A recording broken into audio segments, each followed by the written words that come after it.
Commander Alina Petrova stood at the observation deck of the Lunar Defense Station, her weathered hands clasped behind her back as she watched the shimmer of unknown vessels materializing beyond Earth's orbit. 23 ships of varying sizes, their hulls gleaming with an otherworldly iridescence, arranged themselves in a perfect geometric pattern around the planet. The station's warning systems had detected the approaching fleet hours before their arrival, but nothing could have prepared humanity for this moment. Alina's crystal blue eyes narrowed as she analyzed the formation. After 15 years in the Earth Defense Force, she knew a blockade when she saw one. "Commander, we're receiving a transmission," Lieutenant Marcus Wung's voice crackled through the comm system. "It's being broadcast on all frequencies in multiple Earth languages." Alina turned away from the viewport, her silver-streaked black hair catching the artificial light. "Put it through, Lieutenant." The holographic display materialized before her, revealing a tall, angular being with crystalline features and eyes that seemed to reflect starlight. "I am High Admiral Vexther of the Galactic Hegemony. Your species has been deemed a potential threat to galactic stability.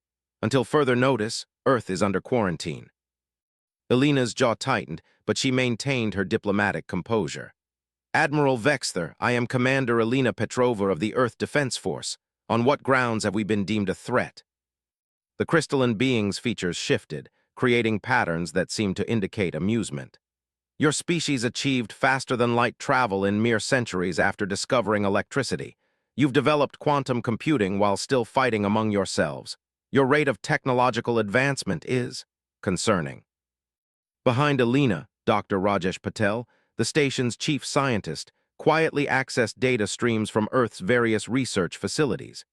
His dark eyes widened as he processed the information flowing across his tablet. "Commander," he whispered, "they're using some form of energy field to disable our satellite network. Global communications will be affected within hours." Alina nodded almost imperceptibly, maintaining eye contact with Vexther. "Admiral, surely we can discuss this. Humanity has no hostile intentions toward the galactic community." "Your intentions are irrelevant, Commander. Your potential is what concerns us. We've seen civilizations like yours before, brilliant, innovative, and ultimately destructive. The quarantine stands." The transmission ended abruptly, leaving Alina staring at empty space. She turned to her crew, their faces illuminated by the emergency lighting that had automatically activated. "Dr. Patel, what are we dealing with?" Rajesh's fingers flew across his holographic interface. "Their technology is unlike anything we've encountered in our deep space probes. The energy field they're using operates on principles that seem to violate our understanding of quantum mechanics." Lieutenant Wung interrupted. "Commander, we're getting reports from the Chinese space station and the European orbital platform. Their systems are going dark one by one." Alina moved to the central command console, her mind racing through scenarios and possibilities. "How long until total communications blackout?" "At this rate, 6 hours, maybe less," Rajesh replied, his voice tight with concern. "Then we have 6 hours to implement Protocol Omega," Alina declared, causing her officers to exchange worried glances. Protocol Omega was theoretical, a last-resort plan developed by Earth's leading scientists for a scenario exactly like this. It had never been tested, never been approved by any government, but it might be humanity's only chance. Alina activated her secure channel to the underground facility in Antarctica. "This is Commander Petrova. Authorization code, Delta 97 Epsilon, begin Protocol Omega." Across the Earth, hidden laboratories hummed to life. In the depths of the ocean, quantum computers began processing calculations that would have taken classical computers millennia to complete. And in the Antarctic facility, Dr. Yuki Tanaka smiled as she received Alina's transmission. "Time to show them why they're right to fear us," Yuki muttered, initiating the sequence that would either save humanity or prove the hegemony's fears justified. As the alien ships maintained their perfect formation around Earth, none of their sensors detected the subtle changes beginning in human technology across the globe. They didn't notice the quantum fluctuations growing stronger with each passing minute, or the way Earth's magnetic field began to pulse with an almost imperceptible rhythm. Alina watched the alien fleet through the viewport, her expression resolute. "They think they're protecting the galaxy from us," she said to no one in particular. They don't realize they're about to witness exactly why humanity is different. She turned to her crew, her voice carrying the weight of command. Begin evacuation procedures for all orbital stations. We have 6 hours to prepare for what comes next. The next few hours would determine not just the fate of humanity, but perhaps the very nature of their relationship with the galaxy at large. And as Alina Petrova coordinated humanity's response to this unprecedented threat, she couldn't help but wonder if the hegemony's fear of human potential would prove to be their greatest mistake, or their most prescient warning. Deep beneath the Antarctic ice, Dr. Yuki Tanaka's underground facility thrummed with unprecedented activity. Quantum processors, hidden from the hegemony's scanning technology by kilometers of dense ice, pushed the boundaries of computational possibility. Teams of scientists worked frantically at their stations, their breath visible in the cold air despite the environmental controls. "Status report," Yuki demanded, her eyes fixed on the central holographic display showing Earth's deteriorating communication networks. Dr. Omar Hassan, quantum mechanics specialist, looked up from his console. "The quantum entanglement network is holding. We've successfully linked with facilities in Atacama, Siberia, and the Mariana Trench. The hegemony can't detect or disrupt these connections." Yuki nodded, her short black hair catching the blue light from the displays. The facility's true purpose had been hidden for decades, masked as a climate research station. Now it served as humanity's best hope for survival. In orbit, High Admiral Vexther observed Earth with growing unease. Something about the humans' reaction to the quarantine didn't match their psychological profiles. They were too calm, too accepting of their situation.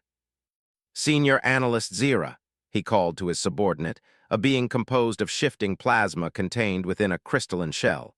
"What are your readings on human military movements?" Zira's form pulsed with confusion.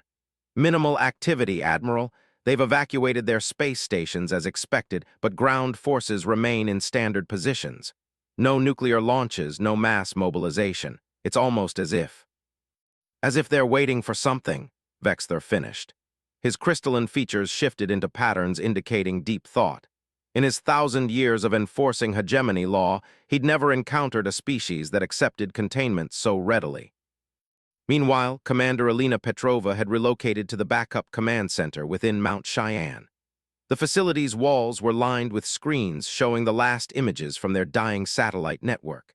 She watched as another communication array went dark, severed from Earth's network by the hegemony's energy field. "Dr. Patel, what's the status of Protocol Omega?" she asked, turning to where Rajesh worked furiously at his station. "The quantum network is stable," he reported, dark eyes reflecting the glow of his screens. "Dr. Tanaka reports all facilities are synchronized, but Alina," he hesitated, using her first name for the first time in their years of working together, "what we're attempting. It's never been done before. The energy requirements alone are astronomical." Alina's expression remained firm.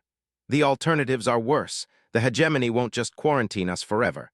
Eventually, they'll decide we're too dangerous to leave alone." In the Antarctic facility, Yuki received a priority alert from one of her subsystems. She rushed to a secondary console, her eyes widening at the data streaming across the screen. "Omar," she called out, "look at these readings from the quantum field generators." Dr. Hassan hurried over, his dark features illuminated by the console's glow. "That's impossible," he whispered. "The field strength is orders of magnitude higher than our theoretical models predicted." "Not impossible," Yuki corrected, a slight smile playing at her lips. "Improbable, and that's exactly what we need." Above Earth, Vexther's unease grew as his sensors detected subtle changes in Earth's electromagnetic field. The variations were almost imperceptible, but they shouldn't have been possible under the containment field. "Zira analyzed these readings," he ordered, transmitting the data to his analyst. The plasma being's form swirled with agitation. "Admiral, these patterns? They're unlike anything in our database. The humans appear to be manipulating quantum fields on a planetary scale." "Impossible," Vexther declared.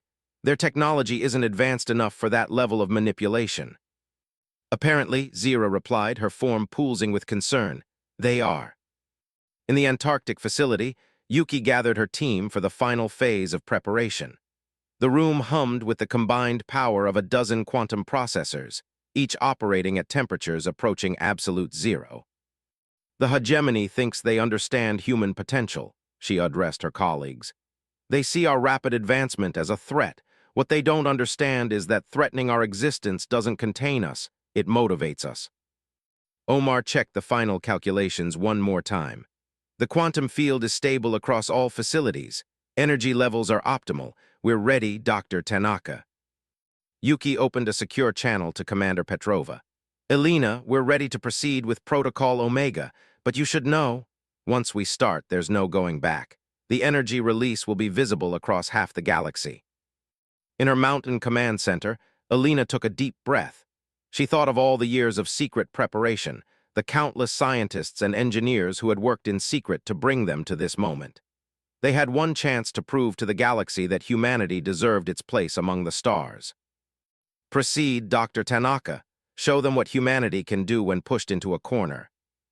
As Yuki initiated the final sequence, quantum processors across the planet synchronized their operations.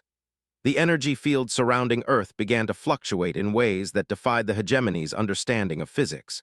And in orbit, High Admiral Vexler watched with growing alarm as humanity prepared to demonstrate exactly why they had been right to fear human potential, but wrong to try to contain it. The hegemony fleet's sensors screamed warnings as Earth's magnetic field began to pulse with increasing intensity. High Admiral Vexler watched in disbelief as patterns of energy, unlike anything in recorded history, danced across his ship's displays. Impossible, he muttered, his crystalline form refracting light in patterns of agitation. All ships increase containment field strength. Whatever they're attempting must be stopped. But beneath the Antarctic ice, Dr. Yuki Tanaka smiled as she watched the hegemony's predictable response. They're doing exactly what we expected, she announced to her team, increasing their containment field's power. Dr. Omar Hassan nodded, understanding dawning in his eyes. They don't realize they're actually helping us by feeding more energy into the system.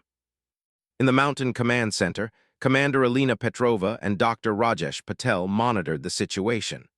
The quantum network linking Earth's hidden facilities pulsed with data as Protocol Omega entered its final phase. Energy levels are approaching critical threshold, Rajesh reported, his voice tense with anticipation. The hegemony's containment field is actually amplifying our quantum field manipulation. Elena allowed herself a small smile. They thought they were caging us. Instead, they've given us the tools we needed. In orbit, Zira's plasma form swirled with increasing agitation as she analyzed the readings. Admiral, the humans, they're not trying to break through our containment field. They're using it. Before Vexler could respond, a brilliant light erupted from Earth's surface. But instead of expanding outward as an attack might, it coalesced into a tightly focused beam that shot straight up through the atmosphere. The beam struck the containment field and instead of being stopped, began to transform it. What are they doing? Vexler demanded, his crystalline features shifting rapidly in patterns of alarm. Deep in the Antarctic facility, Yuki watched as years of theoretical work became reality. The quantum processors are synchronizing perfectly, she reported to Elena via their secure channel. The hegemony's containment field is being converted into a quantum translation matrix. Begin final sequence, Elena commanded. Across the planet, hidden facilities hummed with power as humanity prepared to demonstrate why they could never truly be contained. In orbit, the hegemony fleet watched in astonishment as their containment field began to ripple and shift, transforming into something entirely new.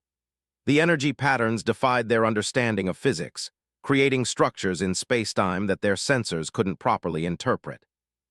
Admiral, Zira called out, her plasma form pulsing with urgency.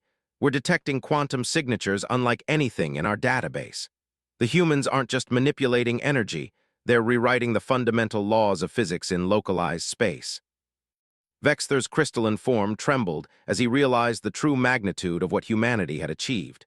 They hadn't spent their quarantine time building weapons or trying to match hegemony technology. Instead, they had gone in an entirely different direction, developing something that transcended conventional understanding of science. All ships maintain position, he ordered, even as his fleet's sensors struggled to comprehend what they were witnessing. Do not engage. In the Antarctic facility, Yuki's team worked with practiced precision as Protocol Omega reached its culmination. The quantum field they had created began to stabilize, forming a permanent alteration in the fabric of spacetime around Earth. Field stabilization at 90%, Omar reported, his voice steady despite the magnitude of what they were achieving. The quantum translation matrix is self-sustaining. Yuki opened her channel to Alina. Commander, we're ready for the final phase. The matrix will allow us to demonstrate exactly what humanity has been working on during our isolation.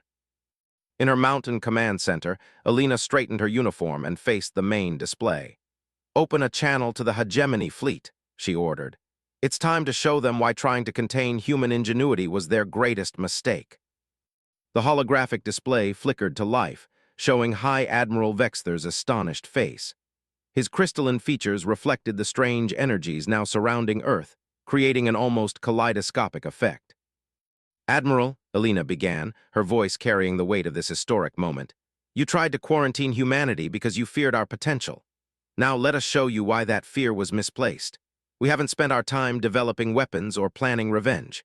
Instead, we've been working on something far more important, a way to bridge the gap between all species, all technologies, all forms of life. As she spoke, the quantum translation matrix began to pulse with new energy, and for the first time, the hegemony ship's computers began receiving data they could actually understand. Data that would change the galaxy forever. The matrix wasn't a weapon. It was a universal translator on a scale never before imagined. It could translate not just language, but technology, biology, and even thought patterns between any species, no matter how alien. Humanity had created the key to true universal understanding. And as this realization dawned on the hegemony fleet, High Admiral Vexther realized that his mission of containment had just become obsolete. Humanity hadn't just overcome their quarantine, they had transcended it entirely.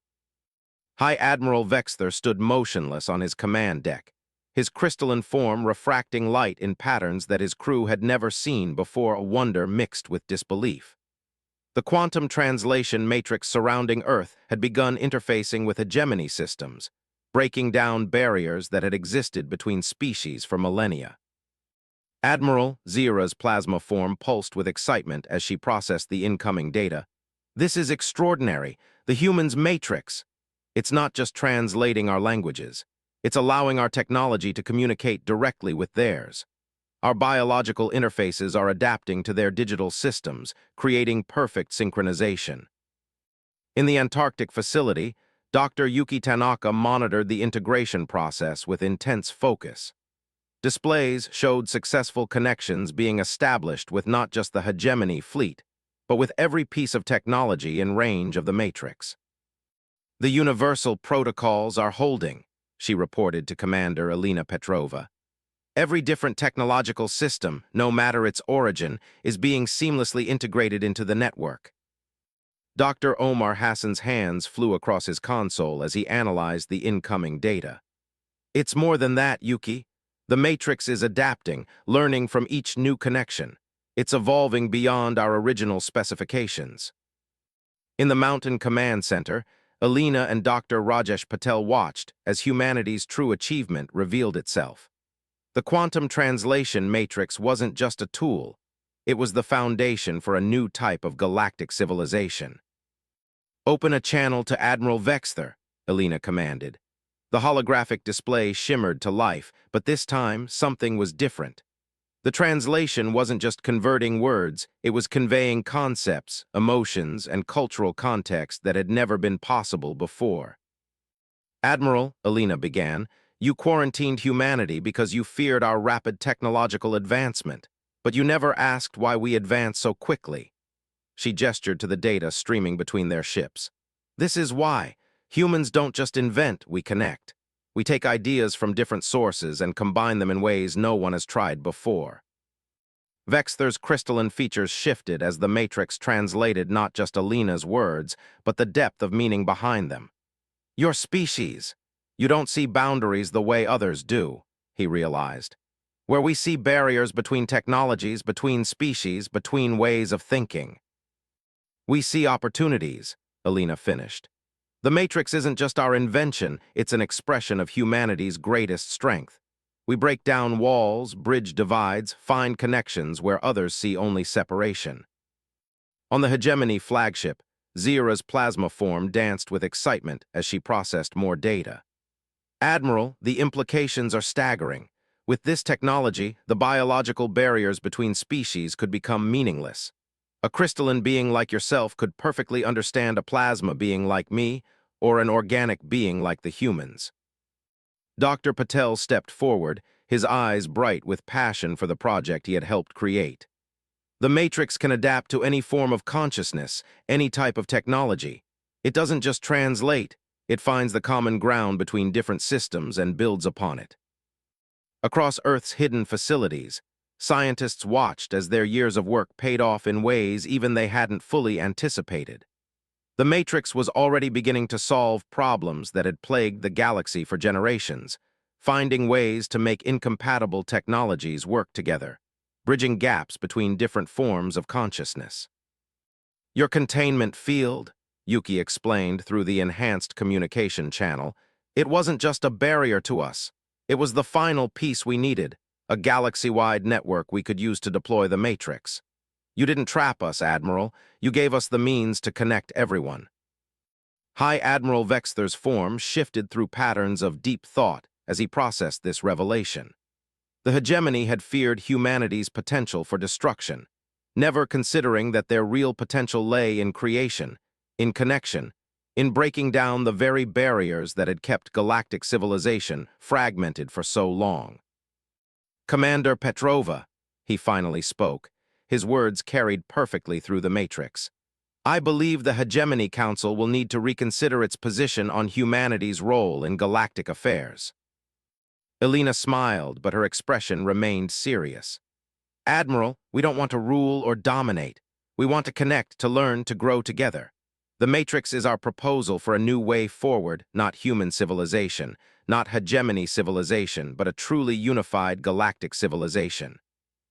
As if to emphasize her words, the Matrix pulsed with new energy, extending its reach further into space, beginning to connect with distant worlds and civilizations. Humanity's gift to the galaxy was spreading, breaking down barriers that had existed for millions of years, creating possibilities that no single species had ever imagined. 3 months after the activation of the quantum translation matrix, the Earth's orbit had transformed from a site of containment to a hub of galactic cooperation. Where hegemony warships once maintained a quarantine, vessels of all shapes and sizes now gathered to study and benefit from humanity's breakthrough. Commander Elena Petrova stood in the newly constructed Unified Exchange Station, watching ships from dozens of civilizations dock and depart. Next to her, High Admiral Vexther's crystalline form reflected the kaleidoscope of lights from passing vessels. The Hegemony Council's final vote was unanimous, Vexther announced, his words flowing smoothly through the enhanced Matrix protocols. Earth is not just being released from quarantine, it's being designated as the center for galactic technological integration. Elena nodded, watching as a ship composed entirely of living crystal approached a docking port alongside an organic vessel that seemed to pulse with its own heartbeat. How many species have adopted the Matrix protocols now? 273 at last count, came Dr. Yuki Tanaka's voice as she entered the observation deck. The Antarctic facility's former director now served as Earth's representative to the newly formed Galactic Integration Council. And that's not counting the subspecies and synthetic intelligences that have joined the network. Dr. Omar Hassan followed close behind, his tablet displaying real-time data from across the galaxy. The Matrix's learning capabilities have exceeded our wildest expectations. It's not just translating anymore, it's actively helping different species innovate together. The crystalline collective and the plasma consciousness have already developed 3 new forms of energy production by combining their technologies. And that's exactly what we were afraid of, Zira admitted as her plasma form swirled into view. The former hegemony analyst had become one of the strongest advocates for human integration into galactic society. We saw humanity's rate of innovation and assumed it would lead to chaos. We never considered that your gift for combining different ideas could be exactly what the galaxy needed. In the station's central conference chamber, Dr. Rajesh Patel led a diverse team of scientists from across the galaxy in exploring new applications for the Matrix. Beings of energy worked alongside organic life forms, sharing insights that would have been impossible to communicate just months ago. The Matrix has evolved beyond a mere translation tool, Rajesh explained to a group of visiting dignitaries. It's become a foundation for a new type of civilization, one where differences in biology, technology, or consciousness are no longer barriers but sources of strength. Back on the observation deck, Alina watched as another fleet of ships emerged from faster-than-light travel, these ones bearing representatives from the far reaches of the galaxy, drawn by news of humanity's innovation. "You know," she mused, turning to Vexther, "if you hadn't quarantined us, we might never have developed the Matrix. Sometimes the greatest breakthroughs come from facing our greatest challenges." The Admiral's crystalline features shifted in what Alina now recognized as amusement. Perhaps that's another unique human trait, the ability to turn obstacles into opportunities.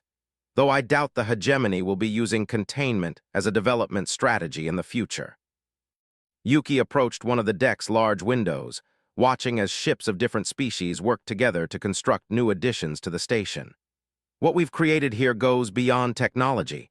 The Matrix isn't just allowing different species to communicate, it's helping us understand each other on a fundamental level. Fears, hopes, dreams, concepts that once seemed impossible to translate are now being shared across the galaxy. And that understanding is leading to innovation we never thought possible, Omar added, showing them his latest data. Species that once thought themselves completely incompatible are finding ways to work together, create together. The galaxy is entering an unprecedented age of cooperation and discovery. A soft chime sounded throughout the station, the signal for another arrival through the Matrix network. This time, it was a delegation from a civilization that had long isolated itself from galactic affairs, drawn out of seclusion by the promise of true understanding and cooperation. "Commander," one of the station's operators called out, "the Ethereal Collective is requesting docking clearance. Their message says they're ready to join the Matrix network." Elena smiled, remembering how humanity had once been considered too dangerous to join galactic civilization.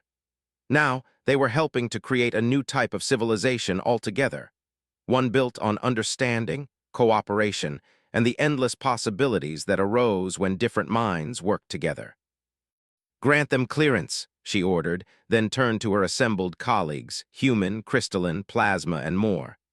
"After all, there's always room for one more perspective in the network.